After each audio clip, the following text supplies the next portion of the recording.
This is one from Guatemala, I mean from Nicaragua, that's one from Nicaragua, that's one from Nicaragua, and this is one. And this guy here, once in a while, flowers and fruit so healthy. It's a small fruit with a real thick skin.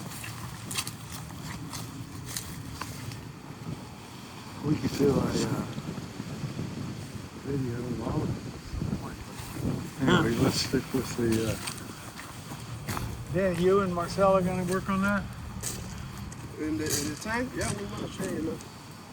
Get Marcel to work. How's that? I was looking for this one because you always got something there, but I can find it. Let me, where'd Marcelo go? Do you want me to wait for her? Yeah. Okay.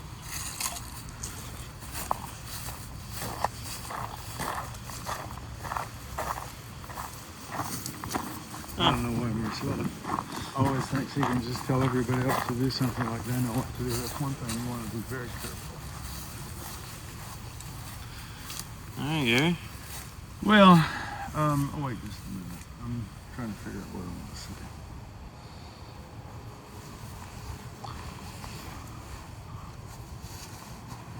Well, I was gonna mainly like ask you the question, and then you could just. Well, what was the question you were going to ask? Well, what fruit do you have right now? I don't remember. Which one is this? The sapodilla. I know. Morená. Yeah. So yeah, that was the first one. So pretty much, I'm gonna ask you like 6 questions, and then whatever. What are the 6 questions? What fruit is that? The variety you have? Why do you like sapodillas? Why did you select them to be grafted in like your nursery sales? Because you obviously like them. Why people should grow them, and that's about it. Marcelo. Yeah. The guys are over there. Yep. So yeah, Gary, what fruit do you have in your hand? All right. I guess we'll start by letting me explain. This is a sapodilla, of course. If you don't know, they're not very pretty.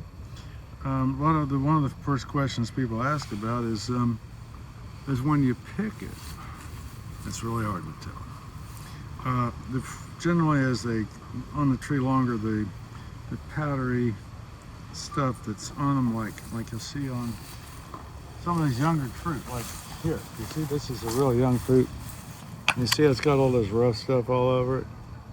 Mm-hmm. Yeah, you got a good focus on that. Yeah. Okay. Well, as it gets bigger, that fruit's half grown or less, but they still have that. And when you start getting smoother, you can rub it off easily like this. You can be sure that it's pretty ready to pick. This one obviously was very mature because there was no sap bleeding at all. A lot of times you pick one, you think it's ready, and you pick it and the sap bleeds out of it. I like to let them kind of sit upright so the sap stays in there to kind of seal it off.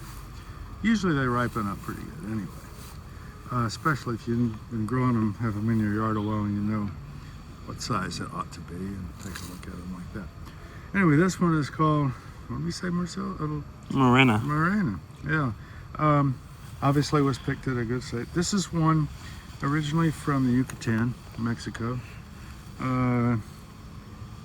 Brought it in probably 30 years ago, long time ago.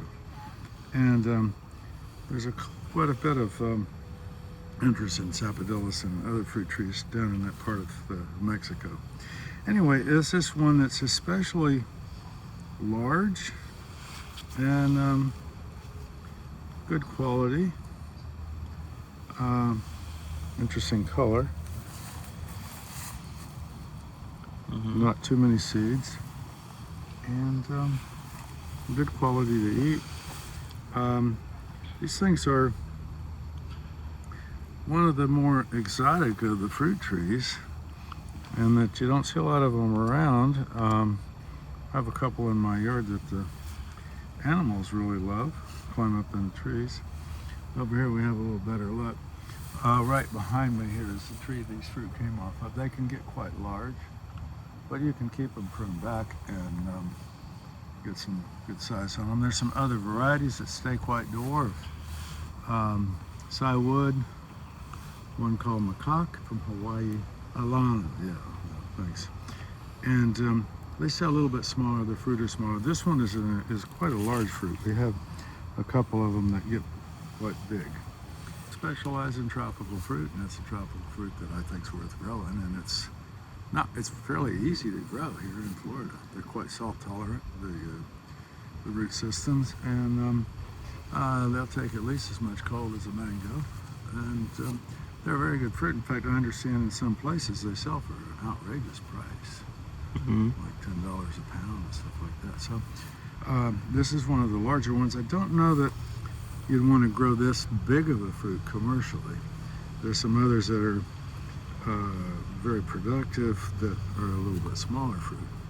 Butterscotch is another large sapodilla that's pretty much doesn't have any grit, and it looks very similar to this one. So. You're the one that